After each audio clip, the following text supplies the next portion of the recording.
ओम शम शनिचराय नमः। ओम नमः शिवाय। प्रिय भक्तजनों, आप सभी पर शनिदेव का आशीर्वाद सदैव बना रहे। प्रिय भक्तों, आज शनिवार के दिन हम सुनेंगे शनिवार व्रत कथा, जिसको सुनने से शनि दोष से मुक्ति मिलती है और शनिदेव की कृपा भी हमें प्राप्त होती है। तो आइए सुनते हैं शनिवार व्रत की कथा। प्रिय भक्तों, इस कथा को सुनने से पहले हम सुनेंगे शनिचर की दी हुई पीड़ा कैसे दूर होती है, जिसका वर्णन महादेव जी ने नारद जी से किया था। जो भी शनिवार को सवेरे उठकर स्तोत्र का पाठ करता है तथा पाठ होते समय जो श्रद्धा पूर्वक इसे सुनता है, वह मनुष्य पाप से मुक्त होकर स्वर्गलोक में जाता है। एक बार नारद जी ने महादेव जी से पूछा, हे सूर्य श्रेष्ठ, शनिचर की दी हुई पीड़ा कैसे दूर होती है, यह मुझे बताइए।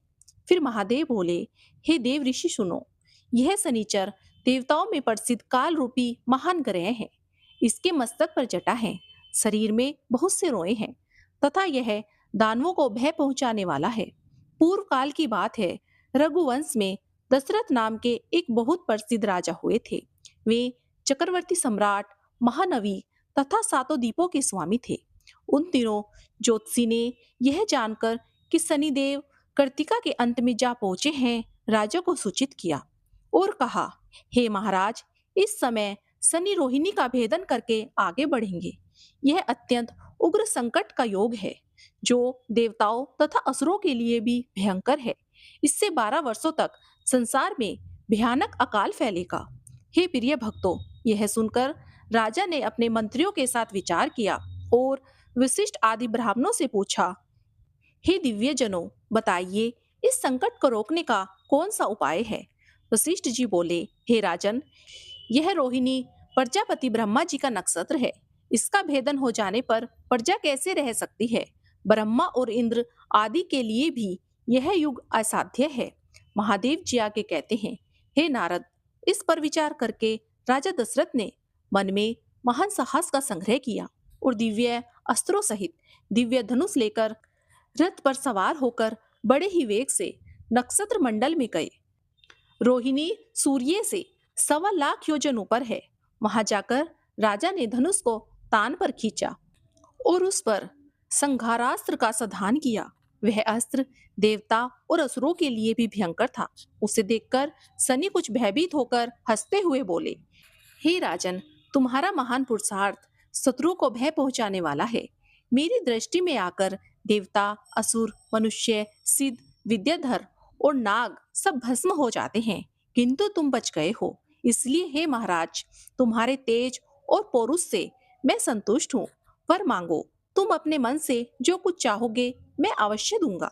फिर दशरथ ने कहा, शनिदेव, जब तक नदियां और समुद्र हैं, जब तक सूर्य और चंद्रमा सहित धरती कायम है, तब तक आप रोहिणी का भेदन करके आगे ना बढ़े और साथ ही कभी 12 वर्षों तक दुर्भक्षी ना करें। शनि बोले, तथास्तु। हे प्रिय भक्तों, महादेव जी आगे कहते हैं कि हे नारद, यह दोनों वर पाकर राजा बड़े प्रसन्न हुए। वे रथ के ऊपर धनुष डालकर हाथ जोड़कर शनिदेव की इस प्रकार स्तुति करने लगे।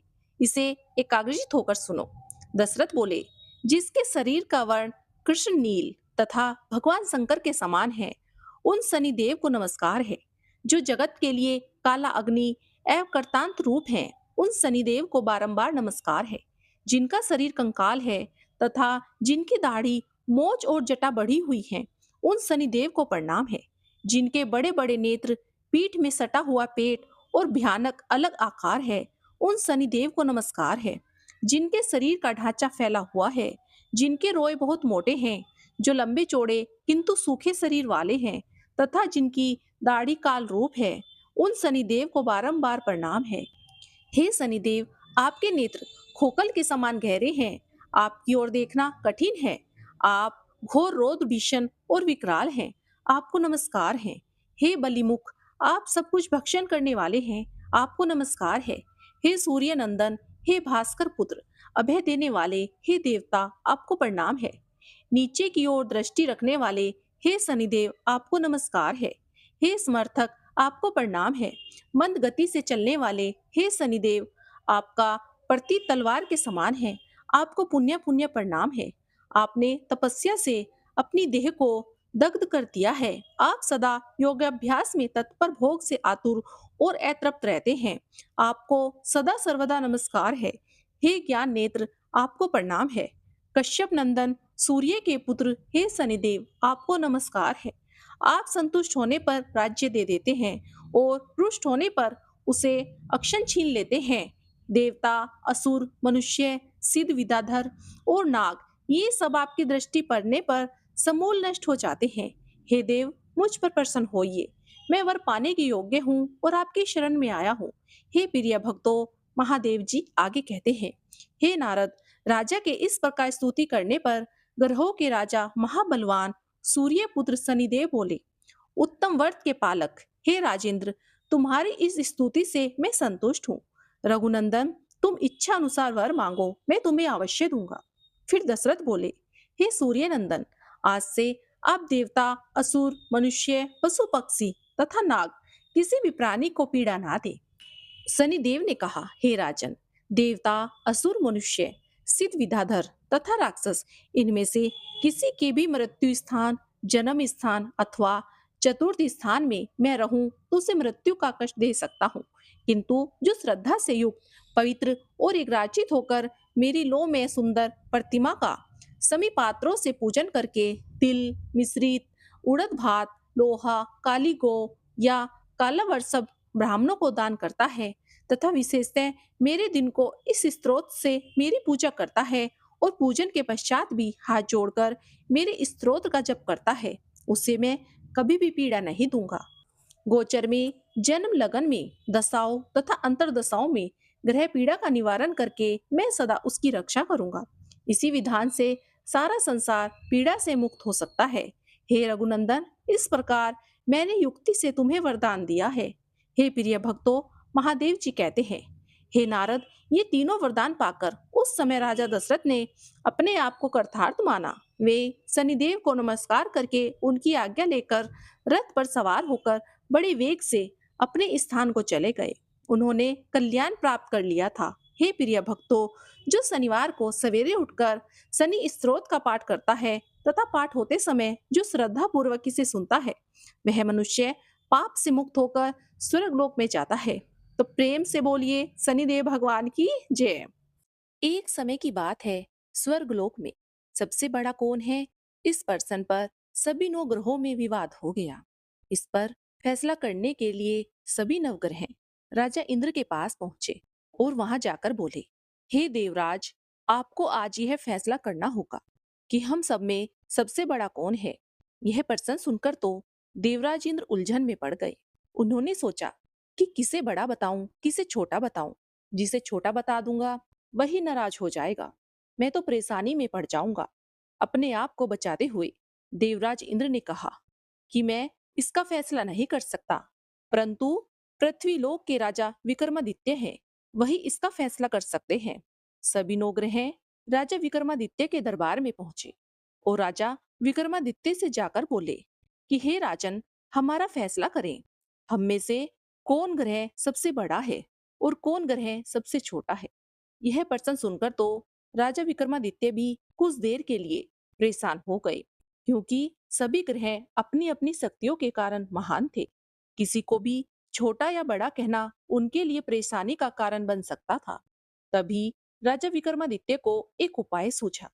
उन्होंने अलग अलग धातुओं के, जैसे कि सोना, चांदी, कांसा, तांबा, सीसा, रांगा, जस्ता, अभ्रक और लोहे, इनके 9 आसन बनवाए। राजा ने सबसे आगे सोने का और सबसे पीछे लोहे का आसन रखा और सभी आसन क्रम से लगवा दिए। अब राजा ने सभी देवताओं को नवग्रहों को अब राजा ने सभी नवग्रहों को अपने अपने आसन पर बैठने को कहा। राजा विक्रमादित्य ने कहा, जो जिसका आसन है वह ग्रहण करे। जिसका आसन सबसे पहले होगा वह सबसे बड़ा माना जाएगा और जिसका आसन सबसे बाद में होगा वही सबसे छोटा माना जाएगा। अब लोहे का आसन सबसे पीछे था, इसलिए शनिदेव समझ गए कि राजा ने मुझे छोटा कहा है। इस फैसले से शनिदेव भगवान नाराज हो गए और कहने लगे, हे राजन, तुमने मुझे सबसे पीछे बैठाया है और मेरा अपमान किया है। शायद तुम मेरी शक्तियों से परिचित नहीं हो। सूर्य एक राशि में 1 महीने तक रहते हैं, चंद्रमा 2 महीने 2 दिन तक, मंगल 1.5 महीने रहते हैं, बुध और शुक्र 1-1 महीना रहते हैं, बृहस्पति 13 महीने रहते हैं। लेकिन मैं किसी भी राशि पर 2.5 वर्ष से लेकर 7 वर्ष तक रहता हूँ। बड़े बड़े देवताओं को, बड़े बड़े राजाओं को मैंने अपने प्रकोप से पीड़ित किया है। अब तुम मेरे प्रकोप से सावधान रहना। इस पर राजा विक्रमादित्य ने कहा, जो कुछ भाग्य में होगा देखा जाएगा। कुछ समय के बाद राजा विक्रमादित्य पर साढ़े सती की दशा आ गई, तो शनिदेव एक घोड़े के व्यापारी का रूप धारण करके उनके राज्य में आए। बहुत से घोड़ों के साथ विक्रमादित्य के नगर में घूमने लगे। राजा विक्रमादित्य ने उन घोड़ों को देखा तो उन्हें बहुत अच्छे लगे। उन्होंने एक अच्छे से घोड़े को अपनी सवारी के लिए चुना और उस पर चढ़ बैठे। राजा जैसे ही घोड़े पर सवार हुए, वह घोड़ा बिजली की गति से दौड़ने लगा। तेजी से दौड़ता रहा और राजा को दूर एक जंगल में ले गया। वहां पर राजा को उसने गिरा दिया और गायब हो गया। राजा अपने नगर को लौटने के लिए जंगल में भटकने लगे कि मुझे बाहर निकलने का रास्ता मिल जाए, लेकिन राजा को रास्ता नहीं मिला। राजा को बहुत तेज भूख और प्यास लगी थी। जंगल में बहुत देर तक घूमने के बाद राजा को एक चरवाहा मिला। राजा ने उससे पानी मांगा। पानी पीकर राजा ने चरवाहे को अपनी अंगूठी दे दी और उससे रास्ता पूछकर जंगल से बाहर निकल गए। जंगल से बाहर निकलकर पास के एक नगर में चले गए। जब राजा नगर में पहुंचा तो बहुत थक गया था। कुछ देर विश्राम करने की इच्छा से एक सेठ की दुकान पर बैठ गया। कुछ देर तक सेठ की दुकान पर बैठा रहा तो सेठ की बिक्री बढ़ने लगी। सेठ ने राजा को भाग्यवान समझा। सेठ जी ने राजा को पहचाना नहीं कि यह राजा विक्रमादित्य हैं, लेकिन सेठ जी ने सोचा कि अगर यह व्यक्ति कुछ दिन तक मेरे घर पर रुक जाए तो मेरा मुनाफा तो दिन दुगना रात चुगना हो जाएगा। बस यही सोचकर सेठ जी राजा को अपने घर ले गए और एक कमरे में बैठा दिया। उससे कहने लगे, मैं अभी आता हूँ, तुम यहीं पर बैठो। सेठ के घर में सोने का हार एक खुंटी पर लटका हुआ था। जिस कमरे में राजा बैठा था, उसी कमरे में वह खुंटी थी। जैसे ही सेठ बाहर गया तो राजा ने देखा कि खुंटी सोने के हार को निगलने लगी। थोड़ी देर बाद जब सेठ जी आए तो उन्होंने देखा खुंटी पर हार नहीं है। जब उन्होंने राजा से इस बात के बारे में पूछा तो राजा ने कोई उत्तर नहीं दिया। सेठ जी ने सोचा, इसी व्यक्ति ने मेरा हार चुरा लिया है, और अपने नौकरों से कहा, इसे रस्सियों से बांध दो और हमारे राजा के पास ले चलो। राजा को अब रस्सियों से बांध दिया गया और नगर के राजा के पास ले गए। राजा ने राजा विक्रमादित्य से जब हार के बारे में पूछा तो वह कुछ नहीं कह पाए, क्योंकि यह बड़ी असंभव सी बात थी कि खूंटी हार को निकल गई। यह बात भला कौन मानता। इसलिए राजा विक्रमादित्य चुप रहे। राजा को बड़ा क्रोध आया। एक तो चोरी की है, ऊपर से मौन रहकर मेरा अपमान भी कर रहा है। इसी अपराध में उन्होंने राजा विक्रमादित्य के हाथ पैर काटने का आदेश दे दिया। सैनिकों ने राजा विक्रमादित्य के हाथ पांव काट दिए और उन्हें सड़क पर छोड़ दिया। कुछ दिन तक वहीं पर पड़े रहने के बाद एक तेली उन्हें उठाकर अपने घर ले गया। उसने राजा विक्रमादित्य को अपने कोलू पर बैठा दिया। राजा आवाज देकर बैलों को हाँकता रहा और इस तरह तेली के बैल चलते रहे। राजा को भोजन मिलता रहा। शनि प्रकोप की साढ़े सती पूरी हुई। वर्षा ऋतु आरंभ हो गई। एक रात राजा विक्रमादित्य मेघ मल्हार गा रहे थे। तभी नगर की राजकुमारी मन भावनी रथ पर सवार होकर वहां से गुजरी। जब राजकुमारी ने वह गीत सुना तो उसे बहुत अच्छा लगा। राजकुमारी ने अपनी दासी को भेजा और गाने वाले को बुलाकर लाने को कहा। दासी ने राजकुमारी को बताया कि वह गीत गाने वाला अपंग है, लेकिन राजकुमारी तो उसके गीत पर मोहित हो गई थी। सब कुछ जानते हुए भी उसने उस अपंग से विवाह करने का निश्चय किया। राजकुमारी ने अपने माता पिता से जब यह बात कही तो वे हैरान रह गए। उन्होंने राजकुमारी को समझाने का बहुत प्रयास किया, लेकिन राजकुमारी तो जिद पर अड़ गई और कहने लगी, अगर उससे मेरा विवाह नहीं हुआ तो मैं अपने प्राण त्याग दूंगी। आखिरकार राजा रानी ने विवश होकर अपंग राजा विक्रमादित्य से अपनी पुत्री राजकुमारी का विवाह कर दिया। विवाह के बाद राजा विक्रमादित्य और राजकुमारी उस तेली के घर में रहने लगी। एक रात सौपन में शनिदेव ने राजा विक्रमादित्य से कहा, हे राजन, तुमने मेरा प्रकोप देख लिया ना। मैंने तुम्हें अपने अपमान का दंड दिया है। इस पर राजा विक्रमादित्य ने शनिदेव से क्षमा मांगी और कहा, हे शनिदेव, जितना दुख आपने मुझे दिया है, अन्य किसी और को मत देना और मुझे माफ कर दीजिए। तब शनिदेव ने कहा, हे राजन, मैं तुम्हारी प्रार्थना स्वीकार करता हूँ। जो कोई स्त्री पुरुष मेरी पूजा करेगा, मेरी कथा सुनेगा, जो नित्य ही मेरा ध्यान करेगा, चींटियों को आटा खिलाएगा, वह सभी प्रकार के कष्टों से मुक्त रहेगा और उसकी सभी मनोकामनाएं पूरी होंगी। अगले दिन प्रातःकाल जब राजा विक्रमादित्य की नींद खुली तो उसने देखा उसके हाथ पैर पूरी तरह ठीक हो गए थे। यह देखकर राजा को बड़ी खुशी हुई।